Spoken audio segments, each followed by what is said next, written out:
Hello again. Well, November 10th has come and gone, and Fallout 4 is finally here. And I've already opened the box and played the game. It didn't take that long to install, considering a lot less time than I expected. Probably about 30 minutes or so. But I have the Pip-boy edition for the PS4, and as promised, I shall show you what's involved. So I did the pre-order a game, which here in the UK was the only people to have the Pip-boy edition, but then again, it's the only real countrywide video game chain we have now, so it's not that surprising really. So anyway, let's have a look. As I've shown on a previous video, I got the Vault Boy bobblehead, which apparently was exclusive for pre-orders. I initially thought it was for pre-orders of just a Pip-boy, but I've since learned that it's for the pre-orders of any of the metal case versions, and maybe some others, I don't know. But at least one viewer let me know that they were getting it with their pre-order, so that's good. So very happy for you. Anyway, as we've seen before, Pip-boy himself, not Pip-boy, Vault Boy, sorry, is very, very well made. Very nice figure. And his box is full of all comedic nonsense, which I've covered in the video looking at just him. So if you want to know about that, if you haven't managed to get a Vault Boy, then go and check that out. Right, also, which I do believe was an exclusive for the Pip-boy edition, we got, a little difficult to do this one-handed, but here we go. Vault 111 or 111, however you want to say it. T-shirt, nice blue and yellow. Yeah, Fallout 4 logo on the sleeve there, and a little Vault-Tec sign. And it's very well made, it's very nice. So I got that as well, so that's very pleasing. So there it goes. The game itself, in this steel box version, which is very nice, lovely grimy artwork on the front, which suits the subject matter well. No sleeve over it. Sometimes they do that with the screenshots, but I don't think it really matters. So let's open them up. The disc, I imagine that's probably exactly the same disc as in the regular version, but we also got, I'll take these things out, sadly not a season pass, that's just an advert for one. We have an advert for Doom, which is very exciting, and Dishonored 2, which is far more exciting, and I'll definitely be pre-ordering that, and Elder Scrolls Online, which I already have got. So let's put that back in. And then we have what passes for an instruction book these days, Vault Dweller Survival Guide Condensed Edition, which is the controls and little else. I like instruction books. I think they should start putting them back in again. I think if you're going to pay for a physical copy, you should get the book with it. Anyway, also got this very nice poster here, which I'm going to try and fold out and then I'll move the camera, which shows you the skills you can earn as you advance. They don't have any names on them, but they correspond to the level up screen. And where's my favourite? There he is. Mysterious Stranger, who appears every so often, and there's 3 levels of him, and he'll take a perfect shot and kill somebody outright for you, which is very, very helpful when you're punching above your weight and you're trying to take on missions that you really shouldn't be doing yet. You just keep at a distance, keep taking shots, and eventually, chances are, he will appear and help you. So there you go, very nice poster. I don't think I'm actually going to put it up. I'll probably keep it in the box. I'll sort that out later because I don't want to mess it up crinkling it. Right, so onto the big thing itself. Here it is, the Pip-boy. Firstly, let's have a look at this sleeve they put around it, where you can see what you're going to get inside and some screenshots and your usual gump about number of players. And what else? How much hard drive it takes, which is 40. I was expecting more than that, so that's good. And it also works remotely with Vita, which is very exciting, although I haven't tried it yet. I'm interested to see just how that'll work, although frankly I don't think there's enough buttons. But anyway, onwards. Let's take this big sleeve off and have a look at the... Oh, there goes Pip-boy. Look at the big thing itself. Wow. Very nice, big, plastic, solidly made. Volt 111. What do we got? We got open this way up. Property of Vault-Tec. It's a personal information processor, in case you didn't know what Pip-boy meant, which I probably did, but I forgot. For Volt 111 deployment, blah blah blah. Anything else written on here? Yes. Consult your overseer for more information, or refer to enclosed operational instructions. Fits most human arms. Well, it does fit my arm. I haven't got the massive arms, but they're fairly large. But I should think that some people are going to struggle, to be honest. Anyway, glad to see here. Oh, I'm trouble focusing. Does not emit alpha, beta, or gamma rays. Does not contain radioactive materials, or probably rheumatic materials either. And the bottom is nothing at all. So, back round to the front. You know, this is when I could do with a proper, decent camera rather than filming things on my phone. But anyway, I've got these large release tabs here, so let's do something with them. Ah, yes, there we go. And open him up. It doesn't like staying open, it's going to keep shutting.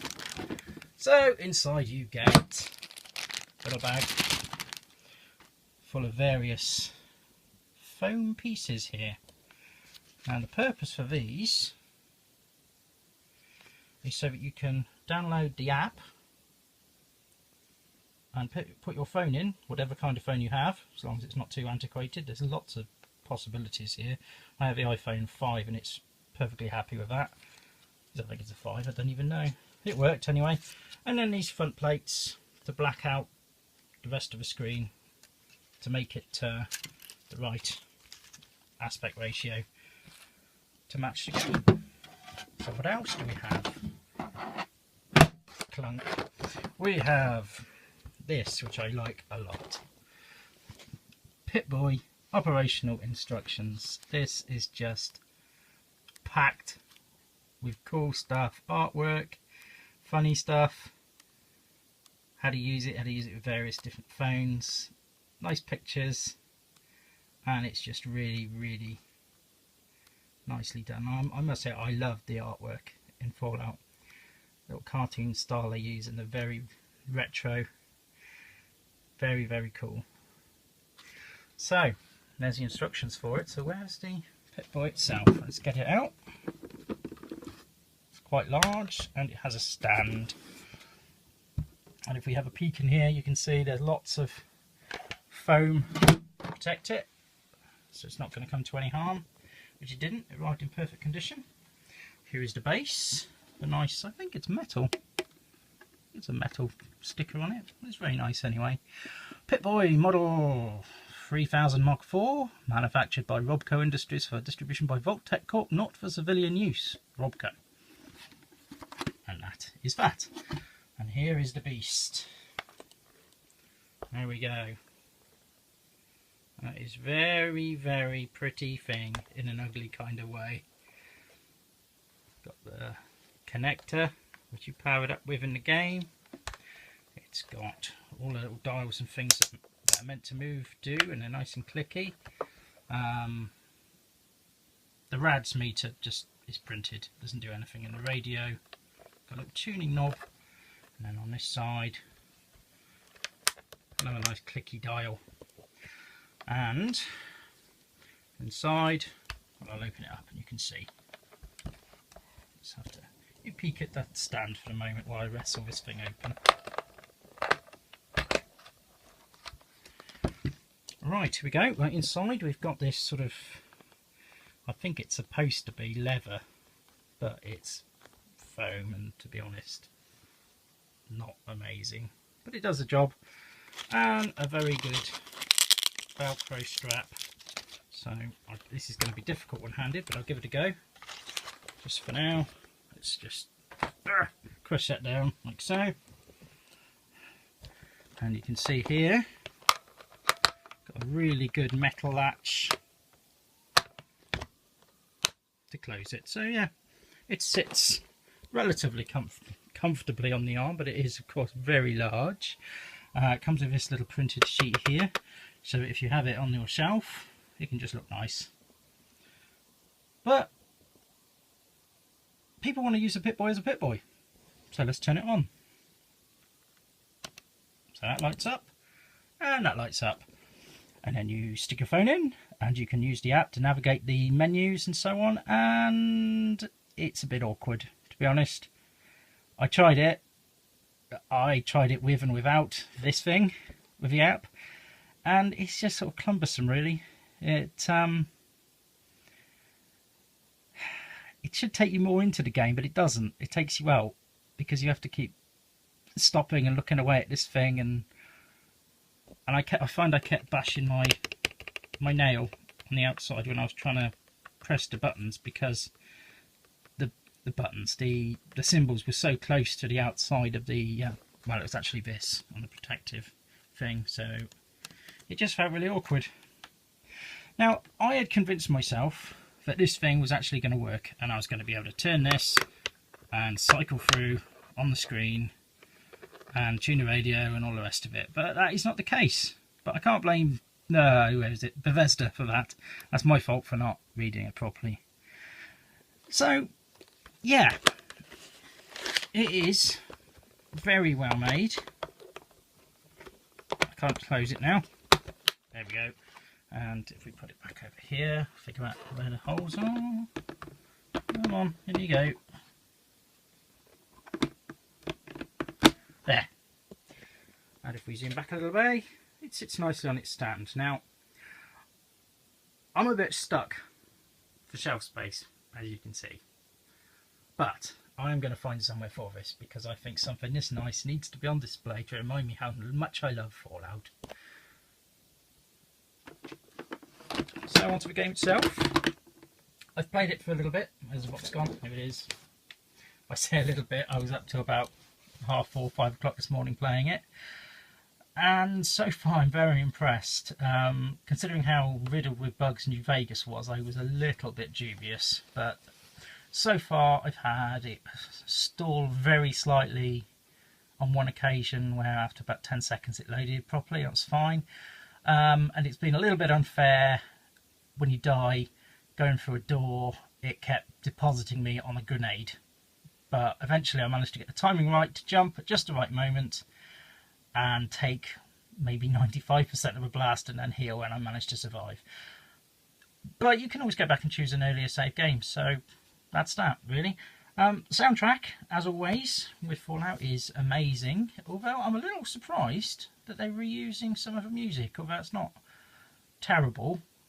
And there seem to be a few songs which I can only assume, I haven't looked into it yet, are done in the style of the late 50s, early 60s, like the rest of it, but presumably done by the in-house musicians, or I guess, I don't know. But there's like a song all about Seek Me Out in a Fallout, I think it is. And it, although the style is spot on, I don't think it possibly could have come out at the time. There's no way. But anyway, it's all good fun. I loved the game. It is enormous. I've probably spent 6, 7, maybe 8 hours on it so far, and I know I'm not even scratching the surface. There's a whole lot of new stuff to do. You can build your own settlement. You can have stores in your own settlement.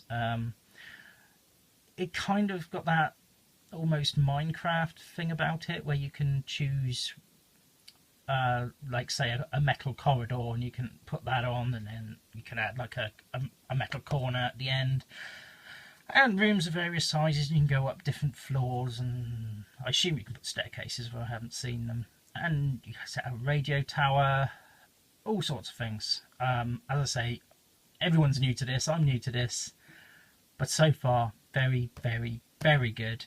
I'm not going to give you any spoilers other than the fact that you can build stuff, but there you are. I deliberately didn't look at anything other than the normal TV advert, which couldn't avoid, on the run up to this, because I wanted everything to be a surprise. Now, I was initially disappointed that the Pip-boy didn't work as a Pip-boy, but as I say, that's my fault. It's no fault of anybody else's, really. I just didn't read it properly. And now I got used to the idea. It's quite a nice thing. I don't think I would use it even if it did work, frankly, because I think it would be too big and cumbersome. So it's going to sit on my shelf. I don't know what I'm going to do with this great big box here. Probably stash it in a loft or something. Don't know. But I'm sure I'm going to spend many, many, many happy hours playing Fallout 4. And of course there's all of the DLC to come. Haven't got the download pass yet, because there's no point. I will buy it when they release the first one. And that way the money can be in my account up until that time, rather than theirs.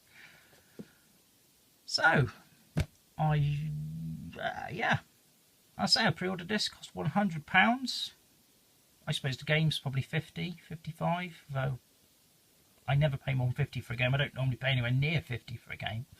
So if you think of that, that's 50, and then Pip-boy in the big nice box, this lovely instruction book, the poster, the t-shirt, and this happy little bobblehead here. I think you're definitely getting your money's worth, even if you don't use a Pip-boy. So that's it, really. As I said, I'm going to spend a lot of time on this. I don't know what my next big review will be. It'll probably be for the new Warhammer 30,000 Horus Heresy Betrayal at Calf, which comes out on Saturday, which has a lot of buzz around, and that is the most expensive board game I've ever bought, £95. So, but that was mostly £85, and that was birthday money, so I don't feel too guilty about that. But at some point in the near future, I will look at that as well. If that's something you're interested in, come and have a look.